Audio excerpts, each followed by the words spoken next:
साथियों मैं गल करन लगा पंजाब च अज बहुत चर्चा का विषय जिहड़ा बिजली का मुद्दा कि 300 यूनिट जिहड़े हर परिवार नूं फ्री किए गए आ, जिहदे विच SC ते BC भाईचारे नूं जे 300 तो उपर कोई यूनिट बलदे आ तो वो 300 तो उपर पैसे लगणगे, 300 यूनिट दे नहीं लगणगे। ते जे कोई जरनल कैटेगरी वाला 300 तो उपर जिहड़ा यूनिट बालदा वा ते उहनूं पिछले भी 300 नाल ला के बिल दे विच आउणगे। मैं सार भगवंत सिंह मान ते अरविंद केजरीवाल दोवां नूं पुछदा कि मॉडल ते तुसी दिल्ली वाला दिखाया सीगा कि बिजली मैडिकल ते एजुकेशन दे पक्षों दिल्ली दी तर्ज दे उत्ते पंजाब दा विकास कीता जाऊगा, फिर सूबे दी सरहद दे नाल नाल तुहाडी सोच क्यों बदल जाती आ, तुहाडी पंजाब प्रति सोच क्यों बदल जाती आ। भावें पंजाब च पाणीआं दा मुद्दा होवे, मसला होवे, भावें बिजली दा मसला होवे ते भावें पंजाब दी पराली दे सड़न दा मुद्दा होवे, कि दिल्ली दे विच भी बिजली जिहड़ी कास्ट दे हिसाब दे नाल फ्री कीती गई आ जां उत्थे एक सारी आ बिना भेदभाव तो, फिर इत्थे बिना भेदभाव तो क्यों नहीं दित्ती गई बिजली जिहड़ी आ कि एक सारी सारे लोकां नूं फ्री दित्ती जावे। तुसीं ये भी कहा सीगा अपने चोण मैनीफेस्टो दे विच, अपने वादियां दे विच, अपने लैक्चरां दे विच कि किसे नाल भी भेदभाव नहीं कीता जाऊगा। और लोकां ने भी, पंजाब दे लोकां ने, की गरीब की अमीर की अनपढ़ की पढ़े लिखे की SC की BC ते की जरनल, सब ने तुहानूं एक मुठ हो के एक मुश्त वोट पाई ते 92 सीटां जिहड़ियां तुसीं हासिल कीतीआं वा। फिर ये जात पात दे आधार दे उत्ते वितकरा क्यों पंजाब दे नाल? जदों चोण मैनीफेस्टो आया सीगा तुहाडा ते तुसीं सारिआं दा साਂਝਾ ਉਹਨੂੰ ਦੱਸਿਆ ਸੀਗਾ, उदों मैनीफेस्टो दे विच ये कहिंदे कि SC लई आ सहूलतां ने, BC लई आ सहूलतां ने ते जनरल कैटागरी वाले लई आ सहूलतां ने। ते मेरा नहीं ख्याल फिर तुहाडी सरकार बनदी। एक फार्म मैं अज तुहाडा कढिआ सीगा गूगल दे उत्ते, जिहदे विच अरविंद केजरीवाल होना पहली गरंटी दित्ती सी। वो फार्म दे विच लिखिआ तुहाडा नाम, तुहाडा पता ते तुहाडा जिहड़ा हलका की है, उहदे विच किते भी जिक्र नहीं किया गया कि तुसीं अपनी कास्ट भी दसोगे।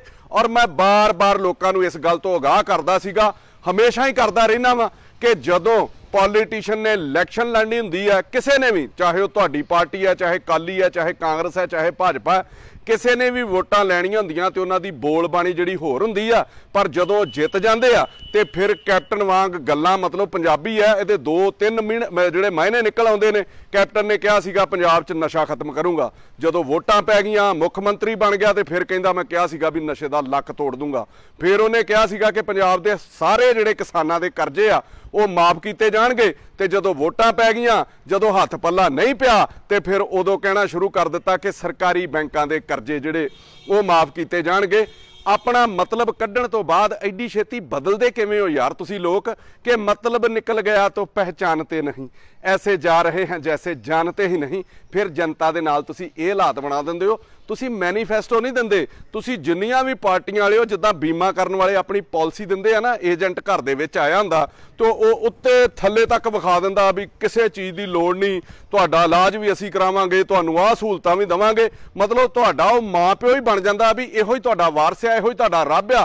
ते फिर जदों लोड़ दी वारी आउंदी आ किते इलाज कराउण दी जां बीमे की सहूलत लैण दी, फिर एक लैन थल्ले जिहड़ी लिखी वो भुल जाने असीं लोग कि टर्म्स एंड कंडीशन अपलाई। वो तुसीं अपने मैनीफेस्टो थल्ले भी लिख दिया करो भी टर्म एंड कंडीशन अपलाई।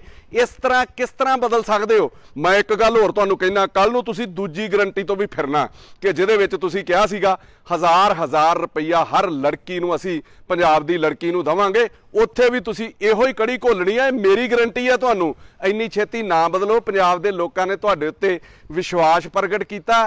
कैप्टन ते बादल वाला हाल ना करो सूबे दा। जदों बादलों का राज सीगा वो लोगों के उत्ते जुल्म करते सीगे ते लोग कहिंदे सी इहदे नालों कैप्टन चंगा, दोवें रले सीगे। ते जदों कैप्टन का राज आ गया उदों उन्हें होर ज़्यादा उन्हां तों तंग कीता, लोकां नूं होर ज़्यादा मतलब जुल्म कीते ते लोग ये कहना शुरू हो गए सी इहदे नालों बादल चंगे सी, जद कि दोवें नहीं सी चंगे। ते तुसीं हुण इन्ना तंग ते इन्ना साडे पंजाब दे लोकां दे सबर दा इम्तिहान ना लो कि खीर दे विच असीं ये कहना शुरू कर दईए भी तुहाडे नालों ते दोवें चंगे सीगे।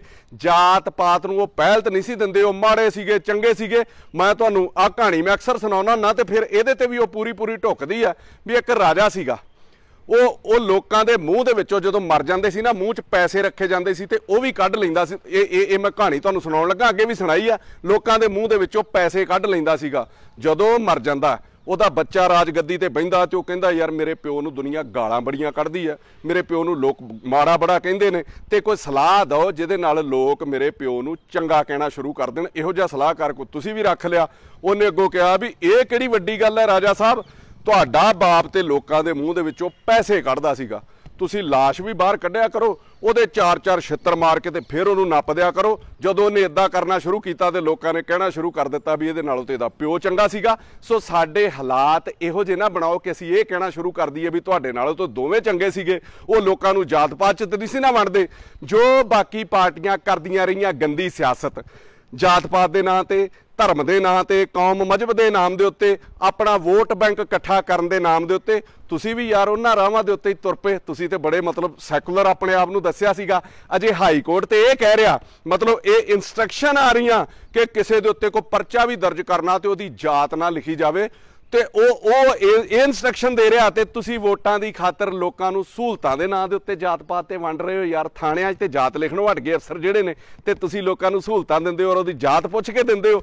ਤੁਸੀਂ ਹਿਮਾਚਲ ਤੇ ਗੁਜਰਾਤ ਦੇ ਵਿੱਚ ਵੀ ਚੋਣਾਂ ਲੜ ਰਹੇ ਹੋ, ਉੱਥੋਂ ਦੀ ਜਨਤਾ ਨੂੰ ਵੀ ਮੈਂ ਕਹਿਣਾ ਚਾਹੁੰਦਾ ਕਿ ਇਹ ਲੋਕ ਖਾਸ ਕਰਕੇ ਹਿਮਾਚਲ ਵਾਲੇ, ਕਿਉਂਕਿ ਉੱਥੇ ਲੋਕ ਬੜੇ ਸ਼ਾਂਤਮਈ ਨੇ, ਮੈਂ ਨਹੀਂ ਉੱਥੇ ਕੋਈ ਬਹੁਤੇ ਲੜਾਈ ਝਗੜੇ ਵੇਖੇ। ਉੱਥੇ ਤੁਸੀਂ ਥਾਣਿਆਂ ਦਾ ਗ੍ਰਾਫ ਵੀ ਚੈੱਕ ਕਰ ਸਕਦੇ ਹੋ, ਨਾ ਹੀ ਉੱਥੇ ਲੋਕ ਕੋਈ ਜਾਤ ਪਾਤ 'ਚ ਨਾ ਹੀ ਕੋਈ ਧਰਮਾਂ ਦੇ ਵਿੱਚ ਬਹੁਤੇ ਉਲਝੇ ਆ।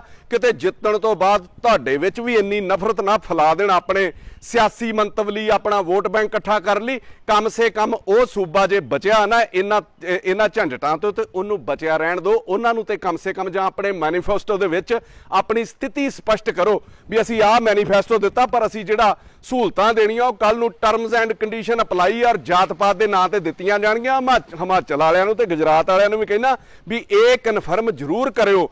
ਮੈਂ ਕਹਿੰਦਾ ਭਗਵੰਤ ਮਾਨ ਜੀ, ਤੁਸੀਂ ਕਿਹਾ ਸੀਗਾ ਕਿ ਤੁਸੀਂ ਮੈਂ ਤੁਹਾਨੂੰ ਇੱਕ ਗੱਲ ਪੁੱਛਣੀ ਚਾਹੁੰਦਾ ਵੀ ਤੁਸੀਂ ਘਰੇ ਬੈਠੇ ਕਿਸ ਤਰ੍ਹਾਂ ਸੋਚ ਲਿਆ। ਤੁਸੀਂ ਲੋਕਾਂ ਨੂੰ ਕਿਹਾ ਸੀਗਾ ਕਿ ਮੈਂ ਇੱਕ ਸਾਰ ਤੁਹਾਨੂੰ ਵੇਖੂੰਗਾ, ਤੁਸੀਂ ਘਰੇ ਬੈਠੇ ਕਿਸ ਤਰ੍ਹਾਂ ਸੋਚ ਲਿਆ ਕਿ ਜਰਨਲ ਕੈਟਾਗਰੀ ਦੇ ਲੋਕ ਬਹੁਤ ਸੰਪੰਨ ਤੇ ਬਹੁਤ ਅਮੀਰ ਪਰਿਵਾਰਾਂ ਦੇ ਵਿੱਚੋਂ ਨੇ। ਇਹ ਭੁਲੇਖਾ ਹੈ ਤੁਹਾਨੂੰ। ਮੈਂ ਕੋਵਿਡ ਦੇ ਵਿੱਚ ਕੰਮ ਕੀਤਾ ਰਾਸ਼ਨ ਵੰਡਣ ਦਾ, ਮੈਂ ਦੇਖਿਆ ਉੱਥੇ ਕਿੰਨੇ ਜਰਨਲ ਜਿਹੜੇ ਲੋਕ ਸੀਗੇ, ਜਰਨਲ ਕੈਟਾਗਰੀ ਨਾਲ ਸੰਬੰਧਿਤ ਸੀਗੇ, ਉਹਨਾਂ ਨੇ ਸੁਸਾਈਡ ਕੀਤਾ ਆਪਣੀ ਗਰੀਬੀ ਕਰਕੇ। ਅੰਮ੍ਰਿਤਸਰ ਦੇ ਵਿੱਚ ਇੱਕ ਸਟੋਰ ਦੇ ਉੱਤੇ ਬੱਚਾ ਕੰਮ ਕਰਦਾ ਸੀਗਾ, ਬੱਚਿਆਂ ਦੀ ਫੀਸ ਨਹੀਂ ਦਿੱਤੀ ਗਈ, ਘਰ ਦੇ ਵਿੱਚ ਰਾਸ਼ਨ ਨਹੀਂ ਚੱਲਿਆ, ਕਰਜ਼ਾ ਇੰਨਾ ਚੜਿਆ ਸੀਗਾ, ਉਹਨੇ ਸੁਸਾਈਡ ਕਰ ਲਿਆ। ਮੇਰੇ ਨਾਲ ਕੋਈ ਸੱਜਣ ਗਏ, ਉਹਦੇ ਘਰ ਦਾ ਕਰਜ਼ਾ ਵੀ ਲਾਇਆ, ਉਹਦੀ ਵਾਈਫ ਦੇ ਚੈੱਕ ਤੱਕ ਲਏ ਹੋਏ ਸੀਗੇ। ਲੁਧਿਆਣੇ ਦੇ ਵਿੱਚ ਇੱਕ ਜਿਮ ਵਾਲੇ ਨੇ ਖੁਦਕੁਸ਼ੀ ਕੀਤੀ ਸੀ, ਬੱਚੇ ਦੀ ਫੀਸ ਨਹੀਂ ਦਿੱਤੀ ਗਈ, ਉਹ ਵੀ ਜਰਨਲ ਕੈਟਾਗਰੀ ਤੋਂ ਸੀਗਾ। ਪਿਛਲੇ ਸਾਲ ਉਹਦੀ ਫੀਸ ਦਿੱਤੀ 50,000 ਰੁਪਈਆ, 3 ਦਿਨ ਪਹਿਲਾਂ ਉਹਦਾ ਚੈੱਕ ਫਿਰ ਭੇਜਿਆ, ਕਿਉਂਕਿ ਉਹਨੂੰ ਕਿਹਾ ਸੀਗਾ ਕਿ 10ਵੀਂ 12ਵੀਂ ਤੱਕ ਤੇਰੀ ਜਿੰਨਾ ਖਰਚਾ ਆਊਗਾ ਪੜ੍ਹਾਈ ਦਾ ਦਿੱਤਾ ਜਾਊਗਾ। ਆਹ ਜਰਨਲ ਜਿਹੜੇ ਲੋਕ ਸੀਗੇ, ਇਹਨਾਂ ਦੇ ਵੀ ਇਹੋ ਹਾਲਾਤ ਸੀਗੇ। ਬਠਿੰਡੇ ਦੇ ਵਿੱਚ ਮੈਂ ਗਿਆ ਸੀਗਾ, ਇੱਕ ਕਿੱਲੇ ਵਾਲੇ ਜੱਟ ਖੁਦਕੁਸ਼ੀ ਕਰਨ ਲੱਗੇ ਸੀਗੇ। ਮੈਂ ਗਿਆ ਉੱਥੇ, ਜੋ ਸਰਦਾ ਪੁੱਜਦਾ ਮੇਰੇ ਨਾਲ ਸੱਜਣ ਗਏ, ਉਹਨਾਂ ਨੂੰ ਦਿੱਤਾ ਤੇ ਉੱਥੇ ਉਹ ਰੋਕਿਆ। ਉਹਨਾਂ ਫੇਸਬੁੱਕ ਤੇ ਲਾਈਵ ਹੋ ਕੇ ਕਿਹਾ ਸੀ ਅਸੀਂ ਖੁਦਕੁਸ਼ੀ ਕਰਨੀ ਆ। ਕਈ ਮਿਸਾਲਾਂ ਇਹਦੇ ਨਾਲ ਦੀਆਂ ਤੁਹਾਨੂੰ ਮੇਰੀ ਫੇਸਬੁੱਕ ਦੇ ਉੱਤੇ ਮਿਲ ਜਾਣਗੀਆਂ। ਮੈਂ ਦੇਖਿਆ ਕਿਵੇਂ ਜਰਨਲ ਵਰਗ ਦੇ ਲੋਕ, ਜਦੋਂ ਕੋਵਿਡ ਚੱਲਦਾ ਸੀਗਾ, ਸਾਡੇ ਕੋਲ ਫੋਨ ਕੀਤੇ, ਉਹਨਾਂ 5-5 ਕਿਲੋ ਆਟਾ ਮੰਗਵਾਇਆ। ਸਿਰਫ ਸਾਹਮਣੇ ਨਹੀਂ ਸੀ ਆਉਣਾ ਚਾਹੁੰਦੇ, ਇੰਨੀ ਜ਼ਿਆਦਾ ਉਹ ਸ਼ਰਮ ਮਹਿਸੂਸ ਕਰਦੇ ਸੀ। ਤੁਹਾਡੇ ਇਸ ਫੈਸਲੇ ਨਾਲ ਕਿਤੇ ਇਹ ਨਾ ਹੋਵੇ ਵੀ ਕਈ ਮਜ਼ਦੂਰ, ਕਈ ਕਾਰੋਬਾਰੀ, ਕਈ ਰੇੜੀ ਜਿਹੜੀ ਫੜੀ ਲਾਉਂਦੇ ਨੇ ਉਹ ਬਹੁਤ ਗਰੀਬ ਨੇ, ਪਰ ਜਰਨਲ ਜਿਹੜੇ ਵਰਗ ਨਾਲ ਸੰਬੰਧਿਤ ਨੇ ਉਹ ਇਸ ਸਕੀਮ ਦੇ ਉੱਤੋਂ ਵਾਂਝੇ ਰਹਿ ਜਾਣ। ਬਹੁ ਗਿਣਤੀ ਦੇ ਵਿੱਚ ਲੋਕ ਜਰਨਲ ਕੈਟਾਗਰੀ ਦੇ ਵਿੱਚ ਦਿਹਾੜੀ ਮਜ਼ਦੂਰੀ ਰੇੜੀਆਂ ਦੇ ਉੱਤੇ ਕੰਮ ਕਰਦੇ ਆ, ਤੇ ਕਈ ਇਹੋ ਜਿਹੇ BC SC ਭਾਈਚਾਰੇ ਦੇ ਲੋਕ ਆ ਜਿਹੜੇ ਬਹੁਤ ਵੱਡੇ ਕਾਰੋਬਾਰੀ ਨੇ। ਉਹ ਇਸ ਸਹੂਲਤ ਦੀ ਉਹਨਾਂ ਨੂੰ ਲੋੜ ਹੀ ਨਹੀਂ ਜਿਹੜੀ ਤੁਸੀਂ ਉਹਨਾਂ ਨੂੰ ਦੇਣ ਜਾ ਰਹੇ ਹੋ। ਇਹ ਵਿਤਕਰਾ ਕਰਨਾ ਨਹੀਂ ਸੀ ਚਾਹੀਦਾ। ਇਹ ਸਹੂਲਤ ਉਹਨਾਂ SC ਭਾਈਚਾਰੇ ਦੇ ਲੋਕਾਂ ਨੂੰ ਵੀ ਮਿਲੇਗੀ ਜਿਨ੍ਹਾਂ ਦਾ ਸਾਰਾ ਪਰਿਵਾਰ ਸਰਕਾਰੀ ਉੱਚ ਅਹੁਦਿਆਂ ਦੇ ਉੱਤੇ ਕੰਮ ਕਰ ਰਿਹਾ, ਜਦ ਕਿ ਉਹਨਾਂ ਬਾਣੀਆਂ, ਜੱਟਾਂ, ਬ੍ਰਾਹਮਣਾਂ ਨੂੰ ਨਹੀਂ ਮਿਲੇਗੀ ਜਿਹੜੇ ਆਪਣੇ ਪਰਿਵਾਰ ਦੇ ਇਲਾਜ ਲਈ ਵੀ ਸ਼ਾਹੂਕਾਰਾਂ ਤੋਂ 10% ਵਿਆਜ ਜਿਹੜੇ ਪੈਸੇ ਲੈ ਕੇ ਸਿਰ ਦੇ ਉੱਤੇ ਵਿਆਜੀ ਪੈਸੇ ਚੁੱਕ ਕੇ 10-10 ਹਜ਼ਾਰ ਰੁਪਈਆ ਲੈ ਕੇ 8-8 ਹਜ਼ਾਰ ਲੈ ਕੇ ਤੇ 100 ਰੋਜ਼ ਮੋੜਦੇ ਆ। 10 ਹਜ਼ਾਰ ਰੁਪਈਆ ਉਹਨਾਂ ਨੂੰ ਮੋੜਨਾ ਪੈਂਦਾ, ਉਹਨਾਂ ਨੂੰ ਇਹ ਸਹੂਲਤ ਨਹੀਂ ਮਿਲੂਗੀ। ਮਿਸਾਲ ਤੁਹਾਡੀ ਦੂਰ ਕੀ ਜਾਣਾ, ਤੁਹਾਡੀ ਵਿਧਾਨ ਸਭਾ ਦੇ ਵਿੱਚ ਹੀ ਮੌਜੂਦ ਹੈ। ਮੋਹਾਲੀ ਤੋਂ ਤੁਹਾਡੇ ਵਿਧਾਇਕ ਆ ਕੁਲਵੰਤ ਸਿੰਘ, ਉਹ BC ਕੈਟਾਗਰੀ ਨਾਲ ਸੰਬੰਧਿਤ ਨੇ। 238 करोड़ रुपये की जायदाद उन्हें अपने ਜਿਹੜਾ ਫਾਰਮ ਫਿਲ ਕੀਤਾ ਉਹਦੇ ਵਿੱਚ ਵਿਖਾਈ ਹੈ। ਤੇ ਦੂਜੇ ਪਾਸੇ ਨਰਿੰਦਰ ਭਰਾਜ ਉਹ ਸਾਡੀ ਮਤਲਬ ਭੈਣ ਐਮਐਲਏ ਬਣੀ ਆ, ਉਹ ਜਰਨਲ ਕੈਟਾਗਰੀ ਤੋਂ ਉਹਨੇ ਸਾਰਾ ਦੱਸਿਆ ਵੀ ਮੇਰੇ ਕੋਲ 24,000 ਰੁਪਏ ਦੀ ਜਾਇਦਾਦ ਆ, 238 ਕਰੋੜ ਵਾਲੇ ਨੂੰ ਤੇ ਇਹ ਫਾਇਦਾ ਮਿਲੂਗਾ, ਪਰ 24,000 ਜਿਹਦੀ ਟੋਟਲ ਜਾਇਦਾਦ ਆ ਉਹਨੂੰ ਇਹ ਫਾਇਦਾ ਨਹੀਂ ਮਿਲੂਗਾ। ਜਿਹੜੀ ਉਹ ਬੱਚੀ ਜਿਹੜੀ ਉਹ ਭੈਣ ਸਾਡੀ ਆਪ ਸਕੂਟਰਾਂ ਤੇ ਜਾ ਕੇ ਪੋਸਟਰ ਲਾਉਂਦੀ ਰਹੀ ਆ। ਫਿਰ ਇਹੋ ਜਿਹਾ ਵਿਤਕਰਾ ਮਤਲਬ ਤੁਹਾਨੂੰ ਕਰਨ ਤੋਂ ਪਹਿਲਾਂ ਤੁਹਾਨੂੰ ਸਲਾਹ ਕਰਨੀ ਚਾਹੀਦੀ ਸੀ। ਦੂਜੀ ਚੀਜ਼ ਮੈਂ ਤੁਹਾਨੂੰ ਪੁੱਛਣਾ ਚਾਹੁੰਦਾ, ਮਾਨ ਸਾਹਿਬ ਤੁਹਾਡੇ ਉਸ ਕੀਤੇ ਵਾਅਦੇ ਦਾ ਕੀ ਬਣੂਗਾ ਜਿਹਦੇ ਵਿੱਚ ਤੁਸੀਂ ਇਹ ਕਿਹਾ ਸੀਗਾ ਬੱਚੇ ਬਾਹਰਲੇ ਮੁਲਕਾਂ 'ਚ ਜਾਣੋਂ ਅਸੀਂ ਰੋਕਾਂਗੇ, ਅੰਗਰੇਜ਼ ਇੱਥੇ ਨੌਕਰੀ ਕਰਨ ਸਾਡੇ ਕੋਲੋਂ ਨੌਕਰੀ ਮੰਗਣਗੇ, ਇੰਡਸਟਰੀ ਨੂੰ ਕਾਰੋਬਾਰ ਨੂੰ ਤੁਸੀਂ ਉਤਸ਼ਾਹਤ ਨਹੀਂ ਕਰੋਗੇ, ਤੁਸੀਂ ਉਹਨਾਂ ਨੂੰ ਸਹੂਲਤਾਂ ਨਹੀਂ ਦਿਓਗੇ, ਉਹਨਾਂ ਨੂੰ ਪ੍ਰਫੁੱਲਤ ਨਹੀਂ ਕਰੋਗੇ, ਕੰਮ ਇੱਥੇ ਵਧਾਓਗੇ ਨਹੀਂ, ਤੇ ਬੱਚੇ ਬਾਹਰ ਜਾਣੋਂ ਰੁਕਣਗੇ ਕਿਵੇਂ ਤੁਹਾਡੇ? ਕੀ ਬਿਜਲੀ ਫਰੀ ਦੇ ਲਾਲਚ ਦੇ ਵਿੱਚ ਬੱਚੇ ਇੱਥੇ ਰਹਿ ਜਾਣਗੇ ਭਾਵੇਂ ਉਹ ਕਿਸੇ ਵੀ ਵਰਗ ਨਾਲ ਸੰਬੰਧਿਤ ਹੋਣ, ਚਾਹੇ ਉਹ ਐਸਸੀ ਹੋਣ, ਚਾਹੇ ਬੀਸੀ ਹੋਣ, ਚਾਹੇ ਜਰਨਲ ਹੋਣ? ਕੀ ਬਿਜਲੀ ਦੇ ਲਾਲਚ ਦੇ ਵਿੱਚ ਤੁਸੀਂ ਬੱਚਿਆਂ ਨੂੰ ਇੱਥੇ ਰੱਖ ਸਕਦੇ ਹੋ? ਤੇ ਕੀ ਬਾਹਰਲੇ ਅੰਗਰੇਜ਼ ਇੱਥੋਂ ਆਟਾ ਲੈਣ ਦੇ ਚੱਕਰ 'ਚ ਪੰਜਾਬ ਦੇ ਵਿੱਚ ਆ ਕੇ ਨੌਕਰੀਆਂ ਕਰਨਗੇ? ਦੇਸ਼ ਜਾਂ ਸੂਬਾ ਕਿਵੇਂ ਚੱਲੂਗਾ? ਕਿਤੇ ਫਰੀ ਦੇ ਨਾਲ ਇਹੋ ਜਿਹੇ ਹਾਲਾਤ ਸਾਡੇ ਦੇਸ਼ ਦੇ ਨਾ ਬਣਦੇ ਜਾਣ ਕਿ ਜੋ ਸ਼੍ਰੀਲੰਕਾ ਦੇ ਵਿੱਚ ਹੋਇਆ ਤੇ ਉਹ ਕੱਲ ਨੂੰ ਭਾਰਤ ਨੂੰ ਵੀ ਭੁਗਤਣਾ ਪਵੇ। ਸਗੋਂ ਜਿਹੜਾ ਬੰਦਾ ਵੱਧ ਟੈਕਸ ਦਿੰਦਾ ਉਹਨੂੰ ਵੱਧ ਸਹੂਲਤਾਂ ਜਿਹੜੀਆਂ ਦੇਣੀਆਂ ਚਾਹੀਦੀਆਂ, ਕਿਉਂਕਿ ਉਹ ਹੋਰ ਜ਼ਿਆਦਾ ਵੱਧ ਟੈਕਸ ਦੇਵੇ। ਜਿਵੇਂ ਬਾਹਰਲੇ ਮੁਲਕਾਂ ਦੇ ਵਿੱਚ ਲੋਕ ਟੈਕਸ ਵੱਧ ਕਿਉਂ ਦਿੰਦੇ ਆ?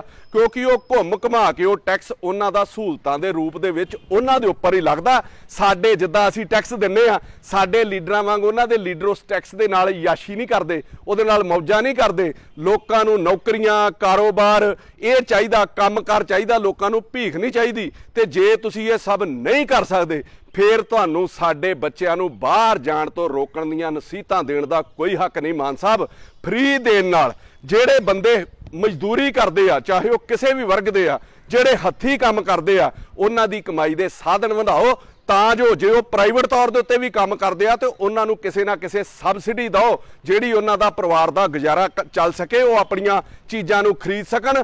ਐਸਸੀ ਭਾਈਚਾਰੇ ਨੂੰ ਰੁਜ਼ਗਾਰ ਦੇ ਸਾਧਨ ਜਿਹੜੇ ਹੋਰ ਵੱਧ ਪੈਦਾ ਜਿਹੜੇ ਕਰੋ, ਉਹਨਾਂ ਨੂੰ ਮੰਗਤੇ ਨਾ ਬਣਾਓ ਵੋਟਾਂ ਦੇ ਚੱਕਰ ਦੇ ਵਿੱਚ, ਆਪਣਾ ਵੋਟ ਬੈਂਕ ਇਕੱਠਾ ਕਰਨ ਦੇ ਚੱਕਰ ਦੇ ਵਿੱਚ ਵੀ ਆਟਾ ਦਾਲ ਬੱਤੀ ਫਰੀ। ਉਹਨਾਂ ਨੂੰ ਕੰਮਕਾਰ ਵੱਧ ਦੇਣਾ ਚਾਹੀਦਾ ਜੇ ਕਰਨਾ ਹੀ ਹੈ ਤੁਸੀਂ। ਤੇ ਜਿਹੜੇ ਲੋਕ ਸੀਵਰਮੈਨ ਆ, ਜਿਹੜੇ ਲੋਕ ਸਵੀਪਰ ਆ, ਜਾਂ ਜਿਹੜੇ ਲੋਕ ਇਸ ਤਰ੍ਹਾਂ ਦੇ ਕੰਮ ਕਰਦੇ ਆ ਮਜ਼ਦੂਰੀ ਵਾਲੇ, ਉਹਨਾਂ ਦੀ ਤਨਖਾਹ ਵਧਾਓ। ਉਹਨਾਂ ਦੀ ਤਨਖਾਹ ਇੱਕ IAS ਤੇ IPS ਅਫਸਰ ਦੇ ਬਰਾਬਰ ਹੋਣੀ ਚਾਹੀਦੀ। ਜਿਹੜਾ ਕੰਮ IAS IPS ਨਹੀਂ ਕਰ ਸਕਦਾ ਉਹ ਕੰਮ ਉਹ ਕਰਦੇ ਆ। ਫਿਰ ਇਹ ਬਰਾਬਰਤਾ ਜਿਹੜੀ ਦੇਸ਼ ਦੇ ਵਿੱਚ ਤੇ ਸੂਬੇ ਦੇ ਵਿੱਚ ਆਊਗੀ। ਕਿਸੇ ਨੇ ਬੜਾ ਵਧੀਆ ਕਿਹਾ ਕਿ ਉਹਨਾਂ ਚਿਰ ਸੂਬਾ ਖੁਸ਼ਹਾਲ ਨਹੀਂ ਹੋ ਸਕਦਾ, ਉਹਨਾਂ ਚਿਰ ਸੂਬੇ ਦੇ ਵਿੱਚ ਸ਼ਾਂਤੀ ਨਹੀਂ ਆ ਸਕਦੀ। ਕਿ ਸ਼ਾਂਤੀ ਨਹੀਂ ਤਬ ਤੱਕ जब तक सुख भाग ना सबका सम होगा, नहीं किसी को बहुत अधिक नहीं किसी को कम होगा। जात पात च वंडन नालों ਤੁਸੀਂ ਜਿਹੜੇ ਆ ਲੋਕ ਆ ਇਹਨਾਂ ਦੇ ਮੀਟਰਾਂ ਦਾ ਲੋਡ ਜਿਹੜਾ ਭਾਰ ਆ ਉਹ ਚੈੱਕ ਕਰ ਲੈਂਦੇ, ਉਹਦੀ ਸਮਰੱਥਾ ਚੈੱਕ ਕਰ ਲੈਂਦੇ। ਉਹਦੇ ਅਨੁਸਾਰ ਜੇ ਕਿਸੇ ਦਾ 1 ਕਿਲੋਵਾਟ ਆ, ਕਿਸੇ ਦੇ 2 ਕਿਲੋਵਾਟ ਆ, ਉਹਨਾਂ ਨੂੰ ਤੁਸੀਂ ਮਾਫ ਕਰ ਦਿੰਦੇ। ਤੇ ਜੇ ਕਿਸੇ ਦਾ ਭਾਰ ਵਧਿਆ, ਲੋਡ ਵਧਿਆ, ਉਹਦੀ ਸਮਰੱਥਾ ਵਧਿਆ, ਤੇ ਇਹਦਾ ਮਤਲਬ ਆ ਵੀ ਉਹ ਜਿਹੜਾ ਉਹ ਪੈਸੇ ਭਰ ਸਕਦਾ ਵਾ, ਉਹਨੂੰ ਲੋਡ ਬਹੁਤ ਜ਼ਿਆਦੀ ਆ, ਤੇ ਉਸ ਹਿਸਾਬ ਨਾਲ ਤੁਸੀਂ ਕੈਟਾਗਰੀ ਜਿਹੜੀ ਤੈਅ ਕਰ ਦਿੰਦੇ। ਚਾਹੇ ਉਹਦੇ ਵਿੱਚ ਕੋਈ ਐਸਸੀ ਹੁੰਦਾ, ਚਾਹੇ ਜਰਨਲ ਹੁੰਦਾ, ਚਾਹੇ ਕੋਈ BC ਹੁੰਦਾ। ਇੱਕ ਸਾਰਤਾ ਜਿਹੜੀ ਉਹ ਸਾਰੇ ਦੇ ਵਿੱਚ ਆਉਣੀ ਚਾਹੀਦੀ ਸੀਗੀ। ਕੱਲ ਬੜਾ ਦੁੱਖ ਮੈਨੂੰ ਲੱਗਾ ਕਿ ਤੁਹਾਡੇ ਬਿਜਲੀ ਮੰਤਰੀ ਦਾ ਇੱਕ ਬਿਆਨ ਸੁਣ ਕੇ ਬੜਾ ਘਟੀਆ ਜਿਹਾ ਬਿਆਨ ਮੈਨੂੰ ਲੱਗਾ, ਜਿਹਦੇ ਵਿੱਚ ਉਹ ਕਹਿ ਰਹੇ ਸੀਗੇ ਕਿ ਜਰਨਲ ਕੈਟਾਗਰੀ ਦੇ ਉੱਤੇ ਇਹ ਸ਼ਰਤ ਤਾਂ ਰੱਖੀ ਗਈ ਹੈ ਕਿ ਉਹ ਬਾਕੀ ਬਿੱਲ ਵੀ ਭਰਨਗੇ ਜੇ ਉਹ ਇਸ ਤੋਂ ਵੱਧ ਬਿਜਲੀ ਦੀ ਵਰਤੋਂ ਕਰਦੇ ਆ। ਤੇ ਇਹਦਾ ਮਤਲਬ ਹੈ ਵੀ ਉਹਨਾਂ ਦੇ ਵਿੱਚ ਕਪੈਸਿਟੀ ਹੈਗੀ ਆ ਭਰਨ ਦੀ। ਇਹ ਕਪੈਸਿਟੀ ਚੈੱਕ ਕਰਨ ਦਾ ਕਿਹੜਾ ਕ੍ਰਾਈਟੇਰੀਆ, ਕਿਹੜਾ ਮਾਪਦੰਡ ਹੋ ਗਿਆ? ਇਹ ਕ੍ਰਾਈਟੇਰੀਆ ਫਿਰ ਸਾਰੀਆਂ ਮਤਲਬ ਜਾਤਾਂ ਪਾਤਾਂ ਦੇ ਉੱਤੇ ਇੱਕ ਅਨੁਸਾਰ ਲੱਗਣਾ ਚਾਹੀਦਾ ਵੀ ਜੋ ਵੀ ਭਰ ਸਕਦੇ ਆ ਤੇ ਉਹਨਾਂ ਦੇ ਉੱਤੇ ਵੀ ਲੱਗਣਾ ਚਾਹੀਦਾ ਸੀਗਾ। ਮਤਲਬ ਜੇ ਕੋਈ ਬੋਲਦਾ ਨਹੀਂ ਉਹਨੂੰ ਮਾਰੀ ਜਾਓ, ਮਤਲਬ ਜਿਹੜੇ ਲੋਕ ਝੱਲ ਸਕਦੇ ਆ ਉਹਨਾਂ ਕੋਲ ਖੋ ਕੇ ਮਤਲਬ ਤੁਸੀਂ ਵੰਡੀ ਜਾਓ। ਇਹ ਕਿੱਥੋਂ ਦਾ ਇਨਸਾਫ ਹੈ? ਮਾਨ ਸਾਹਿਬ, ਤੁਹਾਨੂੰ CM ਬਣਾਇਆ ਲੋਕਾਂ ਨੇ, ਤੁਸੀਂ ਰੋਬਿਨ ਹੁੱਡ ਨਾ ਬਣੋ। ਜੇ ਰੋਬਿਨ ਹੁੱਡ ਬਣਨਾ ਤੁਸੀਂ ਤੇ ਫਿਰ ਹੱਕ ਹਲਾਲ ਦੀ ਕਮਾਈ ਵਾਲਿਆਂ ਦੇ ਪੈਸੇ ਨਾ ਖੋਵੋ, ਉਹਨਾਂ ਲੋਕਾਂ ਦੇ ਪੈਸੇ ਖੋਵੋ ਜਿਨ੍ਹਾਂ ਨੇ 20-20 ਸਾਲ ਪੰਜਾਬ ਨੂੰ ਲੁੱਟਿਆ। ਪੰਜਾਬ ਨੂੰ ਜਿੱਦਾਂ ਤੁਸੀਂ ਕਹਿੰਦੇ 3 ਲੱਖ ਕਰੋੜ ਦਾ ਕਰਜ਼ਾਈ ਕੀਤਾ, ਉਹਨਾਂ ਕੋਲੋਂ ਖੋ ਕੇ ਜਨਤਾ ਦੇ ਉੱਤੇ ਵੰਡੋ ਜਿਹੜਾ ਉਹਨਾਂ ਪੈਸਾ ਜਨਤਾ ਦਾ ਲੁੱਟਿਆ ਵਾ। ਮੰਤਰੀ ਸਾਹਿਬ ਨੇ ਤੇ ਉਹ ਕਹਾਣੀ ਬਿਲਕੁਲ ਮਤਲਬ ਢੁਕਵੀਂ ਸਾਬਤ ਕਰ ਦਿੱਤੀ ਵੀ ਮੈਂ ਸੁਣਾਉਣ ਲੱਗਾ। ਦੋਵੇਂ ਕਹਾਣੀਆਂ ਮੈਂ ਪਹਿਲਾਂ ਵੀ ਸੁਣਾਈਆਂ ਵਾ ਵੀ ਜਿਹਦੇ ਵਿੱਚ ਇੱਕ ਰਾਜਾ ਸੀਗਾ, ਉਹ ਲੋਕਾਂ ਦੇ ਉੱਤੇ ਟੈਕਸ ਲਾਈ ਜਾਂਦਾ ਸੀਗਾ ਲੋਕ ਬੋਲਦੇ ਨਹੀਂ ਸੀ। ਉਹ ਕਹਿੰਦਾ ਚਲੋ ਹੋਰ ਲਾ ਕੇ ਵੇਖੋ, ਇਹ ਲੋਕ ਤੇ ਬੋਲਦੇ ਹੀ ਨਹੀਂ। ਉਹ ਲੋਕ ਟੈਕਸ ਮਤਲਬ ਫਿਰ ਦੇਣਾ ਸ਼ੁਰੂ ਕਰ ਦਿੰਦੇ ਆ। 3 4 5 ਵਾਰੀ ਉਹਨੇ ਬਹੁਤ ਜ਼ਿਆਦਾ 5 ਸਾਲਾਂ ਦੇ ਵਿੱਚ ਟੈਕਸ ਵਧਾਇਆ, ਉਹ ਨਹੀਂ ਬੋਲੇ। ਅਖੀਰ ਉਹਦੇ ਮਨ ਦੇ ਵਿੱਚ ਆਇਆ ਵੀ ਯਾਰ ਇਹ ਤਾਂ ਲੋਕ ਬੋਲਦੇ ਨਹੀਂ, ਇਹ ਕਿੰਨਾ ਕੁ ਡਰਦੇ ਆ ਜਾਂ ਕਿੰਨਾ ਕੁ ਮੇਰੇ ਕਹਿਣੇ ਦੇ ਵਿੱਚ ਆ। ਉਹਨੇ ਇਹ ਕੀਤਾ ਕਿ ਜਿਹੜੇ ਲੋਕ ਵੀ ਟੈਕਸ ਦੇਣ ਆਉਣਗੇ ਇਹਨਾਂ ਨੂੰ ਨਾਲ 4-4 ਛਿੱਤਰ ਮਾਰੇ ਜਾਣਗੇ, ਇਹਨਾਂ ਨੂੰ 4-4 ਪਟੇ ਮਾਰੇ ਜਾਣਗੇ। ਉਹਨੇ ਸੋਚਿਆ ਵੀ ਸ਼ਾਇਦ ਲੋਕ ਹੋਣੀ ਬਗਾਵਤ ਕਰ ਦੇਣਗੇ, ਮਤਲਬ ਜਿੰਨਾ ਤੁਸੀਂ ਲੋਕਾਂ ਦੇ ਸਬਰ ਦਾ ਇਮਤਿਹਾਨ ਲੈ ਰਹੇ ਹੋ, ਉਹਨੇ ਸੋਚਿਆ ਵੀ ਲੋਕ ਹੋਣੀ ਬਗਾਵਤ ਕਰਨਗੇ। ਇੱਕ ਦਿਨ ਲੋਕ ਉਹਦੇ ਮਹੱਲ ਦਾ ਜਿਹੜਾ ਉਹ ਬੂਹਾ ਖੜਕਾ ਦਿੰਦੇ ਆ। ਉਹ ਸੋਚਦਾ ਵੀ ਸ਼ਾਇਦ ਲੋਕਾਂ ਦੇ ਵਿੱਚ ਅਣਖ ਜਾਗ ਗਈ ਆ, ਇਹ ਆਪਣੇ ਹੱਕ ਮੰਗਣ ਆ ਗਏ ਆ। ਉੱਥੇ ਫਿਰ ਜਰਨਲ ਕੈਟਾਗਰੀ ਵਾਲੇ ਲੋਕ ਸੀਗੇ, ਜਦੋਂ ਆਉਂਦਾ ਬਾਹਰ ਉਹਨਾਂ ਨੂੰ ਪੁੱਛਦਾ ਵੀ ਦੱਸੋ, ਉਹ ਕਹਿੰਦੇ ਮਹਾਰਾਜ ਜਿੱਥੇ ਤੁਸੀਂ ਛਿੱਤਰ ਮਾਰਦੇ ਉੱਥੇ ਭੀੜ ਬੜੀ ਜ਼ਿਆਦਾ ਹੁੰਦੀ ਆ, ਸਾਨੂੰ ਛਿੱਤਰ ਮਾਰਨ ਵਾਲਿਆਂ ਦੀ ਗਿਣਤੀ ਵਧਾ ਦਿਓ। ਮਤਲਬ ਆਹ ਹਾਲ ਯਾਰ ਤੁਸੀਂ ਲੋਕਾਂ ਦਾ ਨਾ ਕਰੋ। ਲੋਕ ਤੁਹਾਡੇ ਕੋਲੋਂ ਜੇ ਸਰਕਾਰਾਂ ਕੋਲੋਂ ਡਰਦੇ ਆ, ਬੋਲਦੇ ਨਹੀਂ ਆ ਤੁਹਾਡੇ ਅੱਗੇ, ਤੇ ਉਹਨਾਂ ਦੀ ਗਿੱਚੀ ਨਾ ਨੱਪੋ ਯਾਰ, ਉਹਨਾਂ ਦਾ ਗਲਾ ਨਾ ਘੁੱਟੀ ਜਾਓ। ਇਹੋ ਜਿਹੀਆਂ ਕਹਾਣੀਆਂ ਨੂੰ ਤੁਸੀਂ ਵੀ ਜੇ ਕਾਲੀਆਂ ਨੇ ਕਾਂਗਰਸੀਆਂ ਨੇ ਸਾਬਤ ਕੀਤਾ ਸੀ ਬਿਲਕੁਲ ਸਹੀ ਉਹਨਾਂ ਦੇ ਨਾਲ ਸੁਮੇਲ ਬਣਦਾ ਸੀਗਾ, ਤੇ ਤੁਸੀਂ ਵੀ ਇਹ ਕੰਮ ਨਾ ਕਰੋ। ਇੱਕ ਗੱਲ ਹੋਰ ਮਾਨ ਸਾਹਿਬ, ਤੁਹਾਡੇ ਇਸ ਫੈਸਲੇ ਦੇ ਨਾਲ ਜਰਨਲ ਕੈਟਾਗਰੀ ਦੇ ਵਿੱਚ, ਜਰਨਲ ਵਰਗ ਦੇ ਵਿੱਚ ਪਾੜ ਕਿੰਨਾ ਵਧੂਗਾ ਇਹ ਤੁਸੀਂ ਕਦੀ ਸੋਚਿਆ? ਇੱਕ ਘਰ ਦੇ ਵਿੱਚ ਲੋਕ 4-4 ਮੀਟਰ ਲਵਾਉਣਗੇ, ਇੱਕ ਛੱਤ ਦੇ ਵਿੱਚ ਸਾਰੇ ਭਰਾ ਵੰਡੇ ਜਾਣਗੇ, ਇੱਕ ਮੀਟਰ ਅਲੱਗ-ਅਲੱਗ ਨਾਂ ਦੇ ਉੱਤੇ ਲੋਕਾਂ ਲਵਾਉਣਾ ਸ਼ੁਰੂ ਕਰ ਦੇਣਗੇ। ਕਿਸੇ ਦੀ ਭੁੱਖ ਵੇਖ ਕੇ ਦੇਣਾ ਚਾਹੀਦਾ ਸੀਗਾ, ਕਿਸੇ ਦੀ ਜਾਤ ਵੇਖ ਕੇ ਇਹ ਤੁਹਾਨੂੰ ਫੈਸਲੇ ਨਹੀਂ ਲੈਣੇ ਚਾਹੀਦੇ।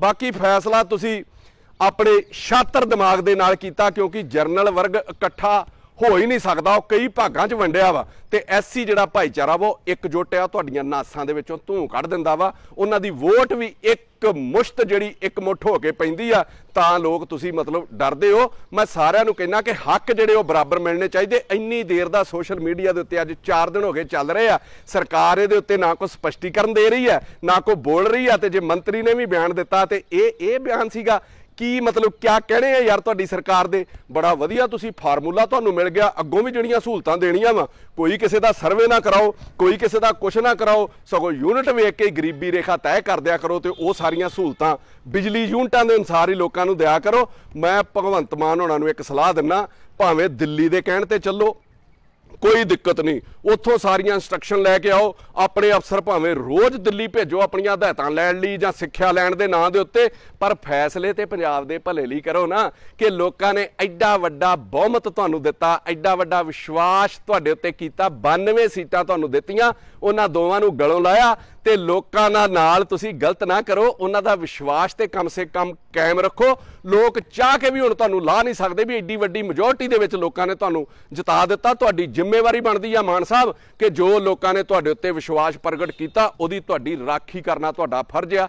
ਇਹਦੇ ਨਾਲ ਮੈਂ ਅਖੀਰ ਦੇ ਵਿੱਚ ਐਸਸੀ ਭਾਈਚਾਰੇ ਦੇ ਲੋਕਾਂ ਨੂੰ ਵੀ ਅਪੀਲ ਕਰਦਾ ਕਿ ਤੁਹਾਡੇ ਵਿੱਚ ਐਡੇ ਵੱਡੇ ਮਤਲਬ ਬੁਲਾਰੇ ਆ ਯਾਰ, ਐਡੇ ਵੱਡੇ ਵਿਦਵਾਨ ਆ ਤੁਹਾਡੇ ਵਿੱਚ ਜਿਹੜੇ ਨਿਰਪੱਖ ਬੋਲਦੇ ਆ। ਮੈਂ ਸਭ ਨੂੰ ਬੇਨਤੀ ਕਰਦਾ ਕਿ ਤੁਸੀਂ ਨਿਆਂ ਦੀ ਗੱਲ ਕਰੋ। ਇਹ ਲੋਕਾਂ ਨੂੰ ਵੋਟਾਂ ਦੇ ਵਿੱਚ ਵੰਡਿਆ ਜਾ ਰਿਹਾ ਵਾ। ਸ਼ਾਇਦ ਤੁਹਾਡੇ ਕਿਹਾ ਸਰਕਾਰ ਨੂੰ ਸਮਝ ਆ ਜੇ ਕਿ ਐਸਸੀ ਤੇ ਬੀਸੀ ਭਾਈਚਾਰੇ ਦੇ ਲੋਕ ਵੀ ਬਿਜਲੀ ਆਟੇ ਦੇ ਨਾਲ ਤੁਸੀਂ ਇਹਨਾਂ ਲੋਕਾਂ ਨੂੰ ਉਲਝਾ ਨਹੀਂ ਸਕਦੇ। ਸਰਕਾਰ ਦੇ ਕੰਨ ਖੋਲਣੇ ਜ਼ਰੂਰੀ ਆ। ਤੁਹਾਡੇ ਕੋਲੋਂ ਵੀ ਜਿਹੜੇ ਜਰਨਲ ਵਰਗ ਦੇ, ਮੈਂ ਕਦੀ ਜਾਤ ਪਾਤ 'ਚ ਨਹੀਂ ਪਿਆ ਤੇ ਨਾ ਹੀ ਮੈਨੂੰ ਇਹਨਾਂ ਚੀਜ਼ਾਂ ਨਾਲ ਫਰਕ ਪੈਂਦਾ ਵਾ।